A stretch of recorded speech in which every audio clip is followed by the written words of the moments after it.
تم کہیں بھی چلے جاؤ موت تمہارا پیچھا خود کرتی ہے، موت تو پیچھے بھاگتی ہے۔ ہم بچپن میں ایک واقعہ سنا کرتے تھے، اب اس واقعے کی سند کی تحقیق نہیں ہے، ہو سکتا ہے غلط واقعہ ہو، لیکن بعض واقعات ایسے ہوتے ہیں کہ صحیح یا غلط ہونا اتنا امپورٹنٹ نہیں ہے، اس سے جو سبق ملتا ہے وہ سبق بہرحال صحیح ہوتا ہے۔ تو اس میں یہ بیان کرنے میں یہ بتا کے کہ مستند نہیں ہے، یہ بتا کے بیان کرنے میں کوئی حرج نہیں ہے۔ کہتے ہیں کہ سلیمان علیہ الصلاۃ والسلام کے دور میں ان کے دربار میں ایک بندہ بیٹھا ہوا تھا، تو سلیمان علیہ السلام نے ایک کے دربار میں ایک شخص آیا اور اس آدمی کو گھور گھور کے دیکھنے لگا۔ وہ جو بندہ گھور کے دیکھ رہا تھا وہ حقیقت میں فرشتہ تھا، ملک الموت، موت کا فرشتہ جو انسانی شکل میں آیا تھا۔ گھور گھور کے دیکھ کے چلا گیا وہ۔ تو اس شخص نے سلیمان علیہ السلام سے پوچھا کہ یہ آدمی کون تھا جو مجھے گھور گھور کے دیکھ رہا تھا؟ سلیمان علیہ السلام نے اس بندے کو بلایا، بھائی کیوں گھور رہے تھے؟ اس بندے نے کہا میں انہوں نے کہا یہ ملک الموت ہے، موت کا فرشتہ ہے۔ وہ آدمی ڈر گیا کہ موت کا فرشتہ مجھے گھور گھور کے دیکھ رہا ہے، اس کا مطلب ٹائم پورا ہو گیا۔ تو اس آدمی نے کہا یہ موت کا فرشتہ ہے، آپ ایسا کریں، یہ تو یہاں میرا ایڈریس دیکھ کے چلا گیا ہے، آپ مجھے ہندوستان پہنچا دیں۔ ہوائیں حضرت سلیمان علیہ السلام کے تابع تھی نا، تو ہوا میں تخت اڑایا، چل بھائی، جیسے آج کل جہاز چل رہے ہیں نا ایسے سلیمان علیہ السلام کے تخت ہواؤں میں تیرتے تھے۔ تو سلیمان علیہ السلام نے کہا اچھا بھائی پہنچا دیتے ہیں۔ ان کو پتا تھا کہ جو موت کا وقت ہے وہ ٹل نہیں سکتا۔ ہوا کو حکم دیا، بھائی اٹھا کے لے گئی۔ پی آئی اے میں بٹھاتے تو پہلے ہی صحیح ہے، تو شکر ہے سلیمان علیہ السلام کے دور میں پی آئی اے نہیں تھا، اگر بٹھا دیتے تو وہ وہاں پہنچنے سے پہلے ہی اس کا کام ہونے کا خطرہ تھا۔ زیادہ نہیں بولوں گا، ہم نے بھی سفر کرنا ہوتا ہے پی آئی اے میں، ایسا نہ ہو کسی دن پی آئی اے والے کھڑکی سے اٹھا کے باہر پھینک دیں، مجھے کہہ لے تو پہلے جانا، تو بلا وجہ ہمارے خلاف بولتا رہتا ہے۔ سفر تو ہم نے بھی اسی میں کرنا ہے، کیا کریں بھائی؟ نہیں پورا جہاز نہیں کر سکتے۔ اچھا کہہ رہے میرے چکر میں پورے جہاز ہی کو نہ اڑا دے کے۔ تو سلیمان علیہ السلام نے اس کو اٹھا کے کہاں پہنچا دیا؟ ہندوستان۔ اطلاعی کہ ہندوستان میں اس کا انا للہ ہو گیا، انتقال ہو گیا ہے۔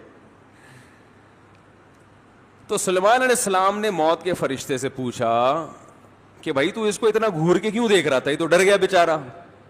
انہوں نے کہا میں اس کو گھور کے اس لیے دیکھ رہا تھا کہ اللہ نے مجھے یہ کہا تھا کہ کل اتنے بج کے اتنے منٹ پہ ہندوستان میں فلاں جگہ پہ ایک بندہ ہوگا اس نام کا، اس کی روح قبض کرنی ہے۔ میں حیران تھا کہ میں نے کل وہاں اس کو موت دینی ہے اور یہ آج یہاں بیٹھا ہوا کیا کر رہا ہے؟ یہ تو تیز رفتار گھوڑے پہ بھی جائے گا تو کل تک ہندوستان نہیں پہنچ سکتا، جتنی بھی اسپیڈ میں جائے گی۔ تو میں حیران اس پر ہو رہا تھا کہ اللہ نے حکم تو دے دیا لیکن سمجھ میں آنے والا حکم نہیں ہے، یہ کیسے پہنچے گا؟ تو جب میں کل وہاں گیا اگلے دن وہاں، تو وہ اسی مقام پہ موجود تھا۔ اس کو کہتے ہیں اینما تکونو، تم جہاں بھی چلے جاؤ موت تمہارے پیچھے بھاگے گی۔ لبرز الذین، وہ کیا ہے قرآن مجید میں کہ جب میدان جنگ میں لڑائی ہوئی ہے نا، تو غزوہ احد میں منافقین یہ کہتے تھے کہ یہ جو لڑائی ہو رہی ہے یہ تو خودکشی ہے، کیونکہ دشمن بہت طاقتور تھا اور ادھر مسلمان تعداد میں بہت تھوڑے تھے اور لڑائی بڑی ٹف تھی۔ اور ابو سفیان اور خالد ابن ولید جو اس وقت تک مسلمان نہیں ہوئے تھے، انہوں نے ارادہ کیا تھا کہ مدینہ کی اینٹ سے اینٹ بجا دیں گے، بہت بڑے لشکر کے ساتھ، اور ارادہ تھا بدر کا بدلہ بھی لینا ہے۔ اب یہاں مسلمانوں کے پاس لڑائی کے علاوہ کسی چیز کا آپشن نہیں تھا. یہ بات خوب سمجھ لیں کہ اسلام ہمیں اسباب اختیار کرنے کا حکم دیتا ہے, گراؤنڈ ریئلٹی کو دیکھ کر فیصلہ کرنے کا حکم دیتا ہے. اگر آپ بہت کمزور ہیں, دشمن بہت زیادہ طاقتور ہے, تو اسلام آپ کو لڑنے کی اجازت نہیں دیتا. کیونکہ لوگ نا حدیثوں کا غلط مطلب لیتے ہیں, اس لیے مجھے درمیان میں یہ حاشیے چڑھانے پڑتے ہیں. اجازت نہیں دیتا. لہذا یہاں توکل کرنا کہ ہم لڑیں گے, بس کوئی بات نہیں, شہادت پائیں گے اور مریں گے, اور کوئی بات نہیں, اللہ ہے بس مدد کرے گا, وہ سب کچھ صحیح ہو جائے, نا نا نا نا. اللہ نے کہا پہلے اپنی اوقات دیکھو. کم سے کم قرآن کے الفاظ ہیں, ان یکم منکم مئۃ یغلبوا مئتین, کم سے کم طاقت کا توازن آدھا ہونا چاہیے. یعنی دشمن اگر 50,000 ہے تو آپ 25,000 سے کم نہیں ہو. دشمن کے پاس 1000 کلاشن کوفے ہیں تو آپ کے پاس کم از کم 500 ہونی چاہیے. ان کے پاس 1000 ٹینک ہیں تو آپ کے پاس کم از کم 500. اس سے کم ہے تو قرآن آپ کو لڑنے کی اجازت نہیں دے رہا. اس لیے کہ اللہ نے دنیا کو اسباب کے ساتھ چلایا ہے. ہاں, آدھی اس لیے کہ آدھا اسلحہ ہوگا اور آدھا تمہارا تقوی اور ایمان. اگر برابر ہو پھر ایمان کا کیا فائدہ بھائی؟ تم مسلمان ہو, تمہارے ساتھ اللہ کی مدد ہے, ان کے ساتھ اللہ کی مدد نہیں ہے. تو اللہ نے کہا کچھ اسباب اختیار کرو, کچھ ہماری طرف سے مدد. نہ پوری ہماری مدد پہ اعتماد کر کے بیٹھنا ہے اور نہ مکمل اسلحے پہ توکل کر کے بیٹھنا ہے. دونوں چیزیں ساتھ ساتھ لے کے چلنا ہے. اسی کو بیلنس کہتے ہیں. جو آج کل مارکیٹ میں بولتے کیوں نہیں بھائی شارٹ چل, ایک عجیب افراتفری کا شکار ہیں لوگ.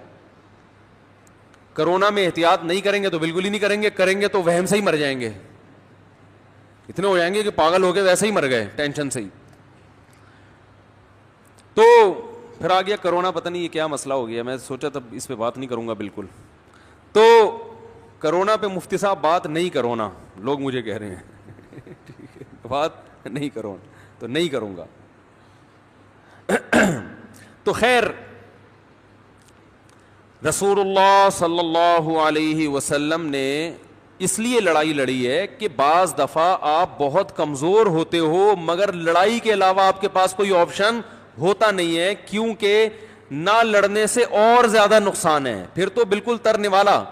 دیکھو جیسے بلی جو ہے نا, بلی کمزور ہے, آپ پہ حملہ نہیں کرتی, لیکن بلی کو آپ اتنا مجبور کر دیں کہ اب اس کے پاس حملہ کرنے کے علاوہ اپنی جان بچانے کے لیے کوئی راستہ ہے ہی نہیں, تو وہ فدائی حملے پہ بھی آ جائے گی, بولے گی مرنا تو ہے ہی. تو یہ انسان کی ایک فطرت ہے اور بالکل صحیح ہے کہ بھائی جب آپشن ہی نہیں ہے تو پھر تو لڑائی کے علاوہ, کیونکہ اگر نبی صلی اللہ علیہ وسلم غزوہ احد میں ان تھوڑے سے حضرات کو اتنی بڑی طاقت کے مقابلے میں لے جا کے کھڑا نہ کرتے تو انہوں نے مدینہ کی اینٹ سے اینٹ بجا دینی تھی, تو اور زیادہ نقصان ہونا تھا. ایسے موقع پہ جب کام کرنا لازمی ہو, فرض ہو, پھر اسلام کیا کہتا ہے, اب اسباب کو مت دیکھو, اب نظر کس پہ رکھو, اللہ پہ, کیونکہ یہ آزمائش اللہ کی طرف سے ہے. سمجھ میں آ رہی ہے بات؟ یہ بہت اہم اصول ہے کہ جب کرنا ہی کرنا ہے تو پھر بھائی اللہ بہت بڑا ہے, بچائے گا وہ, پھر اللہ مدد بھی کرتا ہے. جیسے بدر میں لڑائی ہو گئی تو اب اللہ نے بچایا. اس میں بہت سارے اصول نکلتے ہیں زندگی گزارنے کے. ایک بہت اہم اصول یہ نکلتا ہے کہ جو چیز اپنے اختیار میں ہے اس میں کوتاہی مت کرو, جو اختیار میں نہیں ہے اس پہ ٹینشن نہ لو. یعنی جب بھی آپ اپنی زندگی کے فیصلے کریں نا تو یہ دیکھا کریں کہ میرے پاس کتنے آپشن ہیں اس کام کو کرنے کے. جو آپشن ہے ہی نہیں اس پہ سوچنا کیا ہے, فضول ہے. تو بہت سے مسئلے ایسے ہی حل ہو جائیں گے. لوگ کہتے ہیں نا کہ یہ گھریلو مسائل جو ہوتے ہیں نا, بڈے بازیاں, ابا یوں نہیں, ابا ایسے, ابا ویسے. میں کہتا ہوں ابا سے بھاگنے کا آپشن ہے ہی نہیں, ابا چینج کرنے کا آپشن بھی نہیں ہے. میاں چینج ہو سکتا ہے, بیوی بھی چینج ہو سکتی ہے, یہ چینجیبل ہیں. تو اس میں اس آپشن پہ غور کیا جا سکتا ہے کہ طلاق ہو, ڈیورس ہو, الگ, یہ تم اس کو چھوڑو, تم کہیں اور کر لو. اللہ نے بھی کہا وہیں یتفرقا یغنی اللہ کلا من سعتہ, اگر دونوں علیحدگی اختیار کر لیں, نہیں بن رہی تو دونوں کو اللہ غنی کر دے گا, اس کو کوئی اس سے اچھی دلا دے گا, اس کو اس سے اچھا دلا دے گا. لیکن یہ ماں باپ میں یہ آپشن, بولو بھائی, نہیں. تو اس میں برداشت کے علاوہ کوئی آپشن آپ کے پاس ہے ہی نہیں. اب چاہے برداشت کر کر کے ڈپریشن سے مر جاؤ, یا برداشت نہیں ہو رہا پھر بھی کرو بس, اس کے علاوہ کوئی آپشن جب ہے ہی نہیں تو غور کرنا. مشورہ کس بات کا بھائی؟ مفتی صاحب سے ہے بھائی. مفتی صاحب سے مشورہ لے رہا ہوں, ابا کا کیا کروں؟ ابا کو برداشت کرو بس, یہی کر سکتے ہو بھائی. ابا کو کیا کرو گے؟ برداشت. ہاں یہ الگ بات ہے اس پہ اگر کوئی مشورہ کہ کیسے برداشت کروں, برداشت کرنے کے کچھ ٹوٹکے بھی ہوتے ہیں نا, تو وہ ایک الگ چیز ہے. کہ ابا بدلنے کا آپشن نہیں ہے, نہ اماں بدلنے کا آپشن ہے بھائی, اور نہ بہن بھائی بدلنے کا آپشن ہے. بہن بھائیوں کے ساتھ صلہ رحمی کرنی ہے, اچھا سلوک. یار بولنے پہ فائدہ ہوتا ہے, سبق یاد ہوتا ہے. اچھا سلوک کرنا ہی کرنا ہے, کیونکہ اللہ نے بھائی اور بہنوں کے ساتھ جو اچھے سلوک کا حکم دیا, اس لیے نہیں کہ وہ اچھے ہیں, بلکہ بھائی سے بھائی کا رشتہ اور بہن سے بہن کا رشتہ, تو یہ رشتہ ختم نہیں ہو سکتا. لہذا جو اس رشتے کی سبب تھا, جب علت ختم نہیں ہوتی تو معلول ختم نہیں ہوتا. علت اور معلول کا مطلب کیا ہے؟ ہر چیز کی ایک ریزن ہوتی ہے نا, وہ ہوگی تو لازمی دوسری چیز بھی ہوگی. ارے آپ کو تنخواہ ملتی ہے, آپ امپلائی ہیں نا, کیا خیال ہے؟ تو آپ جب تک امپلائی ہیں تنخواہ ملے گی کہ نہیں ملے گی؟ تو آپ گئے, آپ نے باس سے کہا مجھے تنخواہ چاہیے, اس نے کہا تم شکل اچھی نہیں ہے تمہاری, دفعہ ہو یہاں سے. آپ نے کہا سر مجھے سیلری چاہیے, میری شکل کا کیا کرنا ہے؟ او بھائی تمہارے اخلاق اچھے نہیں ہیں, دفعہ ہو یہاں سے. یار تمہارا قد اچھا نہیں ہے, نکلو یہاں سے, تم تمیز سے بات نہیں کرتے, نکلو. آپ بولے گے بھائی میں تنخواہ تمیز سے بات کی نہیں لیتا, میں آپ کی کمپنی کا کیا ہوں؟ ملازم ہوں. میں نے تنخواہ شکل کی, وہ مسٹر, ایک تو مس ورلڈ ہوتی ہے, اس بندے کو کیا بولتے ہیں؟ Mister world. تو وہ ان کو ملتی ہوں گی فٹنس اور ان سب کے پیسے, کہ شکل اچھی ہے تو دلہن کو ملتے ہیں شکل کے پیسے.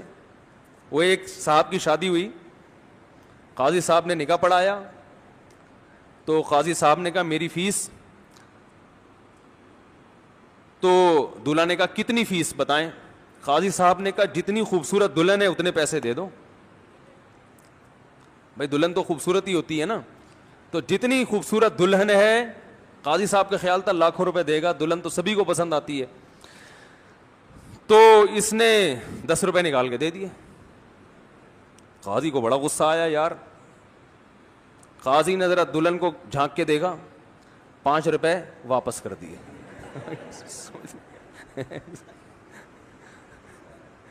تو دلہن کو بھی منہ دکھائی کے پیسے ملتے ہیں.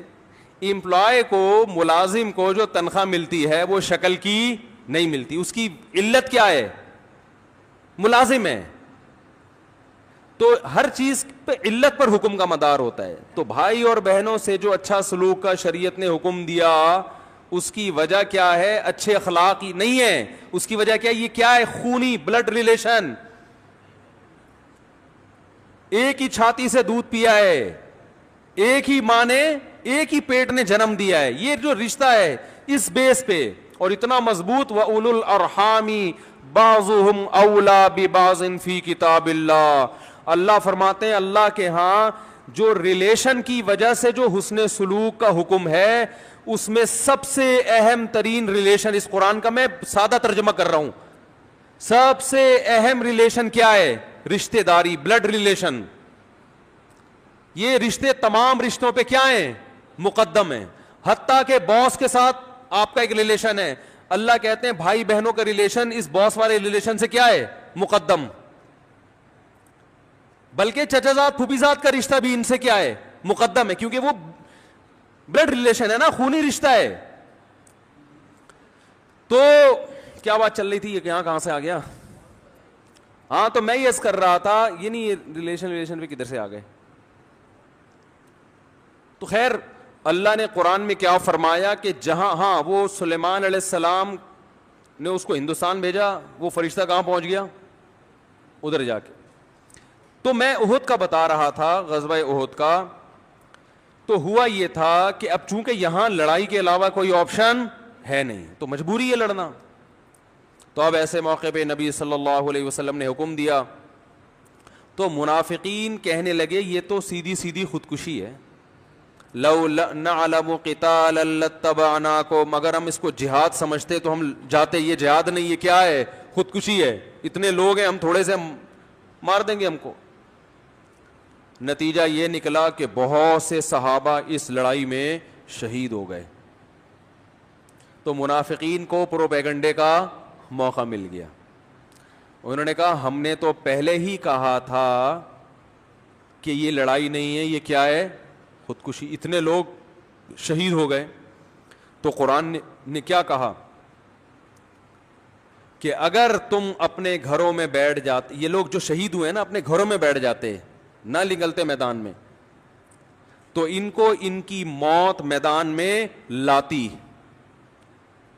اس لیے یہ باتیں مت کرو. لو اطاعونا ما قتلوا, قرآن کے الفاظ ہیں. منافقین کہنے لگے یہ ہماری بات مان لیتے تو قتل نہ ہوتے. اللہ نے فرمایا نا نا نا نا نا نا, یہ تمہاری بھول ہے. جن لوگوں پر موت لکھی ہوئی تھی, مرنا تھا, تو لبرز الذین کتب علیہم القتل الی مضاجعہم, جن کے مقدر میں اس وقت مرنا تھا ان کی موت ان کو گھسیٹ کے میدان میں لے کر آتی, کسی بہانے سے آ جاتے وہ. تو اس سے ہمیں صاف پتہ چلتا ہے کہ بھائی موت ہمارا پیچھا کر رہی ہے. آپ بعض مرتبہ کسی چیز کو زندگی کا سبب کے طور پر اختیار کرتے ہیں, وہی چیز آپ کی موت کا ذریعہ بن جاتی. باڈی گارڈ کیوں رکھے جاتے ہیں؟ ارے زندگی کے لیے رکھے جاتے ہیں نا, قاتل سے بچائیں گے. یہی گارڈ آپ کی موت کا ذریعہ بن جاتا ہے. کئی کیسز ایسے ہوئے نہیں ہے تاریخ میں, گارڈ نہیں مار دی گولی. آپ ایسی خوراک استعمال کرتے ہیں جو صحت کے لیے اچھی, وہی خوراک آپ کی موت کا ذریعہ بن جاتی. ڈاکٹر سے آپ نے علاج کروایا زندہ رہنے کے لیے, وہی علاج آپ کی موت کا ذریعہ بن گیا. وہی انجیکشن ری ایکٹ کر گیا. ایسے ہم نے دیکھے اپنی زندگی میں واقعات. بخار تھا, انجیکشن لگوا کے آئے, وہ ری ایکشن ہوا. نہ ڈاکٹر کی بیچارے کی نیت تھی مارنے کی. یہ جو کہہ رہے ہیں ڈاکٹر زہر کے انجیکشن دے کے مار رہے ہیں, فضول بات ہے انتہائی. کوئی اسپتالوں میں کوئی زہر کے انجیکشن نہیں دے رہا. کسی کو کورونا ہو جائے نا, اس کو اگر آکسیجن کی ضرورت ہے فوراً ہاسپٹل لے کے جائیں اس کو. ایسی میتیں ہمارے علم میں آ گئی ہیں کہ وہ اس کو ہاسپٹل نہیں لے کے جا رہے کہ وہاں تو کورونا کے کیس بنا کے ڈال دیں گے, اور گھر میں بیچارے کو مار دیا انہوں نے. تو اتنا نہیں پروپیگنڈے کا شکار ہوا کریں. سارے ڈاکٹر انسان ہیں بھائی, ٹھیک ہے اتنی گڑبڑ کرتے ہیں کہ یہاں سے نہیں وہاں سے دوا لینا, 50 روپے ان کو وہاں سے کمیشن مل رہا ہوتا ہے, لیکن اتنی ابھی برائی نہیں آئی ہے کہ ٹیکے لگا کے. یہ تو قصائی یہ کام نہیں کرتا میرے بھائی, ڈاکٹر کیوں کرے گا؟ تو پڑھا لکھا ہے وہ. تو اس لیے یہ فیس بک اور واٹس ایپ کے پروپیگنڈے سے اپنے آپ کو بچائیں. مریض ہے اس کو ہاسپٹل لے کے جائیں, اس کو آکسیجن چاہیے ہوتی ہے اس کو, جب ایسی کنڈیشن ہو شروع میں نہ لے کے جائیں بلا وجہ ہاسپٹل کے. ابھی تو بڑے معاملات, کیونکہ وبا پھیلی ہوئی ہے وغیرہ وغیرہ, بھی زیادہ نہیں آؤں گا, بس ایک چھوٹی سے درمیان میں چٹکل آ گیا تھا. یہ ٹیکے لگانے کی بات ہے نا, وہ ٹیکہ لگ کے ریئیکشن سے مر جائے تو ایک الگ بات ہے. تو اب دیکھو میرے بھائی, یہ خبر ہمیں کس نے دی؟ اللہ نے. تو یہ خبر اللہ اس لیے دے رہا ہے کہ اس خبر کے اندر ایک آرڈر, بولو بھائی, چھپا ہوا ہے. وہ یہ ہے کہ اللہ ہمیں یہ بتا رہے ہیں کہ میں تمہیں بار بار اس لیے بتا رہا ہوں کہ مرنا ہے مرنا ہے مرنا ہے, حالانکہ تمہیں پہلے سے پتہ ہے اور تم صبح شام اپنی آنکھوں سے دیکھ رہے ہو, لیکن تمہارے عمل سے ایسا لگتا ہے کہ تم مرنے کے لیے تیار نہیں ہو. اپنے عمل سے ثابت کرو کہ تمہیں دیکھ کے پتا چلے کہ اس نے واقعی مرنا ہے, اس کا یہ کانسیپٹ ہے کہ میں نے مرنا ہے. عمل سے ثابت کرو. اور عمل میں سب سے پہلی چیز ہے دنیا سے دل مت لگاؤ. ان دیواروں اینٹوں سے دل مت لگاؤ. یہ نہ شوق سے بتایا کرو میرے بحریہ ٹاؤن میں اتنے پلاٹ اتنے فلیٹ, اور بھائی کسی کا کچھ بھی نہیں ہے. جو ملک ریاض ہے بحریہ ٹاؤن کا مالک, کل اس کا بھی جنازہ اٹھے گا.